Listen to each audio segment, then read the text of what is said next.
Bonjour et bienvenue. Aujourd'hui, on va explorer un sujet assez fascinant. Comment on peut nourrir sa créativité tout en faisant face aux peurs qui nous paralysent parfois. Surtout la peur du jugement des autres. Oui, bonjour.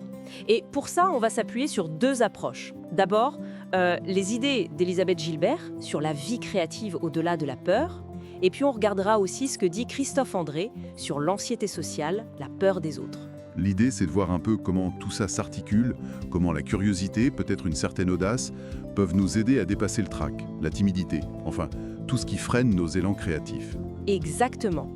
On va chercher des clés pour s'autoriser à créer, malgré nos appréhensions. Alors, commençons par Elisabeth Gilbert. J'aime bien son approche, très décomplexée de la créativité. L'exemple de son père, c'est assez parlant, non? Ah oui, son père qui se lançait dans l'apiculture, le bricolage, sans attendre d'être un expert, quoi. Juste parce que ça l'intéressait. Avec une confiance assez tranquille, en fait. C'est ça. Il suivait sa propre voie, sans trop se soucier de l'autorité ou du regard extérieur. Et Gilbert suggère que c'est justement ça qui rend une vie riche et intéressante. Plutôt que de chercher la perfection ou l'approbation constante. Mais bon, suivre sa voie, c'est pas toujours facile. Elle insiste pas mal sur la frustration, Gilbert. Oui, le fameux sandwich à la frustration. J'aime bien cette image. Ça dédramatise un peu l'échec, le découragement. C'est clair.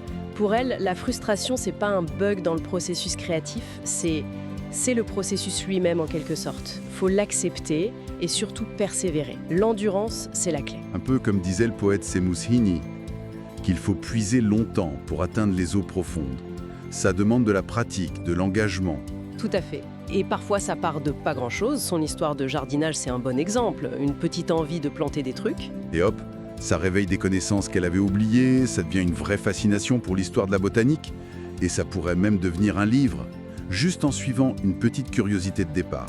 Faut faire confiance à ça, même si ça paraît minuscule ou sans importance au début. Et puis, il y a cette autre idée forte chez elle, le courage d'être un peu absurde peut-être. Ah, l'histoire du costume de homard. Voilà, son anecdote du petit frère qui débarque à une fête médiévale déguisé en homard. Le seul homard au milieu des chevaliers. C'est une super métaphore, je trouve. Oser se montrer, mettre ce qu'on a fait sur la place publique, même si on se sent complètement décalé, vulnérable, ridicule peut-être. Exactement. Ne pas fuir la fête par honte ou par peur. Accepter d'être là, tel qu'on est, avec ce qu'on a créé. Et cette peur du ridicule, du jugement, ça nous amène directement à Christophe André. Oui, dans La peur des autres. Lui, il décortique vraiment ces mécanismes d'anxiété sociale. Il montre à quel point c'est hyper courant en fait. Carrément. Plus fréquent que la peur des serpents ou du vide apparemment. Les situations typiques, parler en public, ça touche plus de la moitié des Français, c'est énorme. Être observé, simplement interagir. Même Ulysse, le héros grec, ressentait de l'intimidation, rappelle André. C'est dire si c'est profondément humain. Il y a l'anxiété de performance, très liée. La peur de ne pas être à la hauteur, de perdre ses moyens. Que ce soit en réunion, à un examen, ou même au tennis le dimanche. Le trac, quoi. Le trac des artistes comme Sarah Bernhardt, qui étaient malades avant chaque représentation. Mais ça touche tout le monde, pas seulement les stars. Oui, le tennisman du dimanche qui a soudain les jambes en plomb, c'est exactement ça. Et le pire, c'est quand on a l'impression que notre corps nous trahit. André Loité en parle beaucoup, le rougissement par exemple. Ah oui, l'érythrophobie, la peur panique de rougir. Et le cercle vicieux, la peur de rougir, faire rougir. C'est terrible. C'est ça. On a l'impression que ça révèle une faute, un trouble intérieur.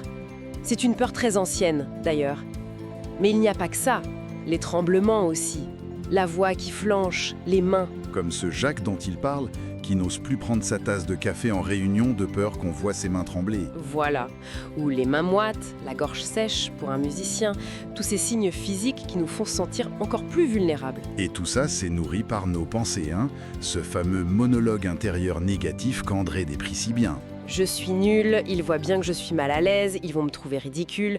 Des pensées automatiques, souvent très dures. Avec une tendance à tout interpréter négativement.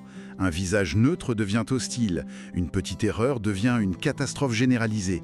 La peur d'être transparent, que tout le monde voit notre malaise. Et la conséquence logique de tout ça, c'est... L'évitement. Oui, fuir les situations qui font peur, refuser les invitations, éviter les petits commerces où il faut parler, ou alors des évitements plus subtils, comme ne pas regarder les gens dans les yeux, rester silencieux dans un groupe. Le problème, comme le montre bien André, c'est que l'évitement, ça soulage sur le coup, mais à long terme, ça renforce l'anxiété, ça valide la peur. Alors, justement, comment on fait le lien? Comment l'approche de Gilbert, accepter la frustration, suivre sa curiosité, oser être le homard, peut nous aider face à ces mécanismes d'anxiété décrits par André? C'est intéressant de les mettre en dialogue, oui. L'attitude costume de homard, par exemple, est-ce que ça ne pourrait pas être une façon de désamorcer la peur du jugement? C'est-à-dire, au lieu de subir la peur d'être jugé, on choisit une forme d'exposition, presque un peu provocatrice peut-être, en mode « oui, je suis différent, et alors ?» C'est une piste, oui. En choisissant d'être vulnérable, ou même un peu absurde, de manière active, on reprend peut-être un peu le contrôle sur cette peur passive. C'est comme dire « Ok, je suis peut-être ridicule, mais j'assume, je suis là ». C'est une acceptation proactive. Et le fait de se focaliser sur la curiosité, comme le jardinage chez Gilbert. Si l'important c'est l'exploration de ce qui nous plaît, est-ce que ça ne détourne pas l'attention de la performance et du regard des autres? Probablement.